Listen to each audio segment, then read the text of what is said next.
Hello everybody, this is Mateo, and let's go inform everybody that we have failed once again. So, hooray for that. But first we're going to do some shopping, or just, never mind, we've already been there. So, we've pretty much explored everything in the underground, in the underworld. So, yeah, yay for that, I guess. Now we're just looking around for stuff. I don't even know what, but whatever. Other things. So, yesterday, my Pokemon Stadium 2 minigames was featured on Lost LPs, which, my reaction when I first saw that was something close to when I found the shiny Hoot Hoot in that part of Pokemon Crystal that never showed, because the video file failed and whatnot. But it was something like just like a pause and then a gasp and stuff, and don't touch the fire because it hurts, duh. But from it, a lot of you have discovered me, which is nice. I finally have at least a small audience to get me started, and I'm getting feedback, which I always enjoy. Most of it was good, some of it not so much, but most of that was constructive criticism, which I will take. For instance, it was suggested to me that I not be so monotone, which I completely agree with, but the tower is glowing. Sorry, just the shiny distracted me. But I have had trouble with the whole monotone thing, speaking to an audience. Practically my entire life, I've definitely improved from before speaking to an audience, partially because I can't see you, so that's a little better for me. But even in school, in like 7th grade, I could not do a speech for the life of me. So I have definitely improved with that. And yeah.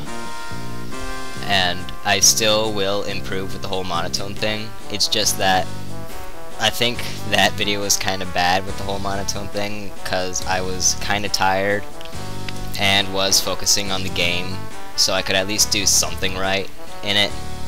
I mean, my gameplay wasn't all that great. I don't even know what happened. I was doing fine on my practice runs, but when your focus is kind of split between two, you kind of have to fiddle with your abilities in both of them to make them average rather than great in order to do well in both. Even in the actual videos, the post-commentating that I do on this channel, I somewhat focus on the video so I can talk about stuff that's relevant in the video, which I am completely not doing right now, I realize that. That's why I'm able to talk what most people would consider normally right now, but yeah, it's just I'm going to work on it. So it was incredibly helpful. I thank Lost LPs. I welcome you all to my channel, and Cecil is a curious protagonist. I don't even know what you would call just the question mark, because I have the excited silent protagonist and the silent protagonist, but I don't know what you would say when he just has the question mark. That is incredibly easy. I couldn't ride my bike till I was like 9. Like, I don't know, I fell. I tried when I was like 6 or 7, and then I fell a whole bunch, and I never gave it a try again until I was like 10 or 11. So that's a strange thing about me. But yeah. And we have this long building scene. I probably should have saved that little speech for this point. Oh well, what are you doing, Edge? Oh, flirting. That's cool. Where's oh, there's Cecil.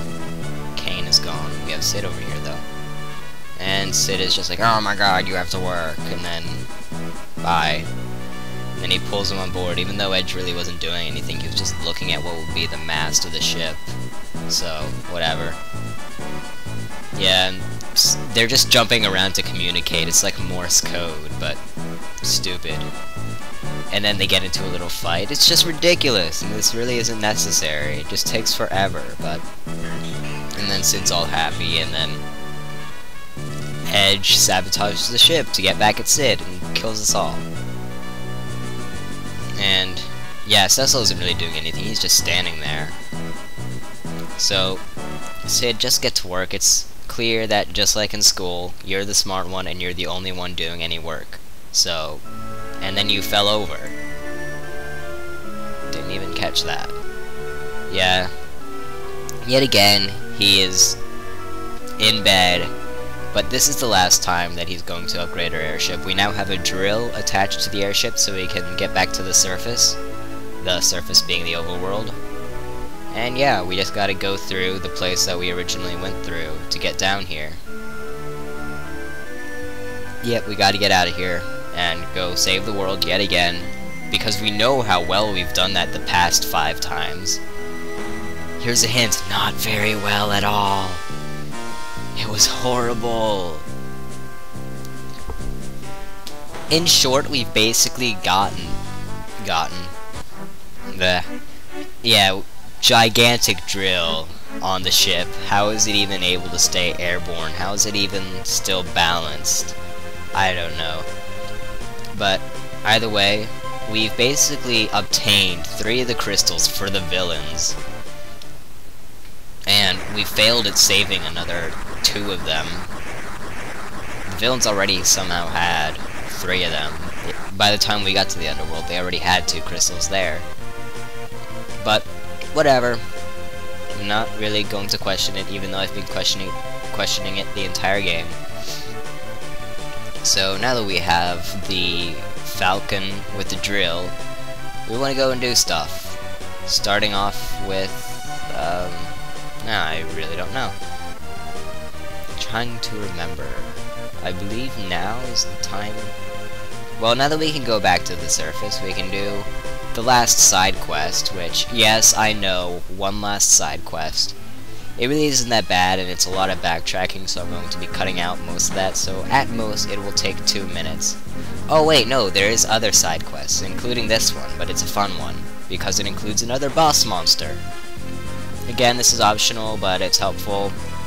It helps with the completion, and if you're going for the 100% Bestiary run, then you want to go for this as well, because this monster is in the Bestiary, and it is not here though.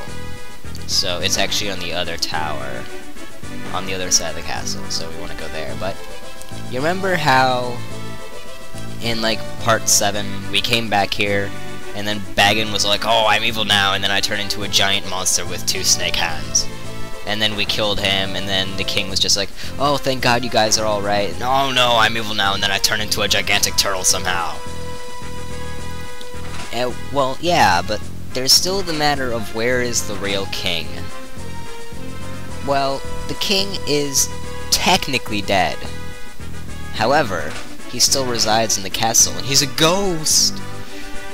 This is the setting of Luigi's Mansion 2, by the way. It's Castle Baron, and we have to go find Ghost King. No. But the king is still technically here, and he's been waiting for somebody to be able to stop him, or whatever, to prove their worth, basically. So, Cecil, being the good Samaritan that he is going to do that, right now. And for whatever reason, they just have a random extra throne room back here in the tower. I'm guessing it's for when they get invaded and they need to hide the king somewhere, but I really don't think they need to make a second throne room for that, but whatever. Maybe he's just that full of himself that he must always sit on a throne to feel in power. And all of a sudden he becomes some giant warrior and has a horse appear out of nowhere. But this is Odin, another summon that we can obtain if we defeat him. And yeah, if you have Fuma shurikens, you want to throw them, or just regular shurikens. They'll do a... well, since Edge is in the back row, you know what, whatever. You could fight this guy later, and you might want to fight him later when you can get a 5th party member, but I should be fine. You also might want to move Edge to the front row, where Kane used to be, so that he could have the regular attack power. And with the stuff that he has now, he should be able to take the damage. But yeah, Odin has a very strong physical attack, and he has a spell called Zantetsuken. which will basically hit all of your guys for a bunch of damage, like 700 to 1000 range. But he is weak to thunder, so hit him with a Thundaga, you'll hit the damage limit with that, and then just beat him up some and he will die. Well, he won't die, but he will become the summon spell and Rydia will learn it. So that's our third to last summon spell. And with that we could go and do the last side quest to get the second to last summon spell. Still, what's with the tower glowing? I'm guessing it's because they have all the crystals now. And the tower is supposed to be like the bridge to the moon. But why would you want to go to the moon? There's supposedly nothing there, and a lack of air at that, so how would you survive? Maybe Golbez's helmet is really a space helmet, and that's why he's wearing the stupid armor. I don't know. We shall figure out, hopefully. But from Baron you want to head northeast somewhat, and you will find a certain castle. Not Damsian, that one's completely destroyed and therefore useless. But there is this other castle, trying to remember the overworld. It's somewhere around here. Yeah, it's right around here. Here we go, Fabul, the home of Yang. And basically what we want to do is go on through and find his wife and tell her what has become of Yang and how he should be dead but isn't. And this is not the right way. That's the throne room. We want to head back around this thing and then up the tower. And this basically goes back and forth. You have to go here twice and then to the Sylph Cave twice, back and forth. So I'm going to cut out most of that. Because he's most likely dead in a bed with the Sylphs. And yet he's still alive. So we get a frying pan, and we're going to want to use that frying pan to somehow remind Yang of his wife, I guess? I guess he'll remember her cooking, maybe? I don't know, maybe that'll wake him up. Apparently, she knows best, so let's just see if we can use this frying pan to get him to wake up again. And now, this is somewhere around Mysidia. There's the Chocobo Forest. Yeah, there's Mount Ordeals. And yeah, Agart is west of here, so we want to head there. And head back into the overworld. See, this is where Agart is. That's where you want to put the molten rock thingy. And what? See, look, there's the Tower of Babel again, and it is still glowing. But grabbing...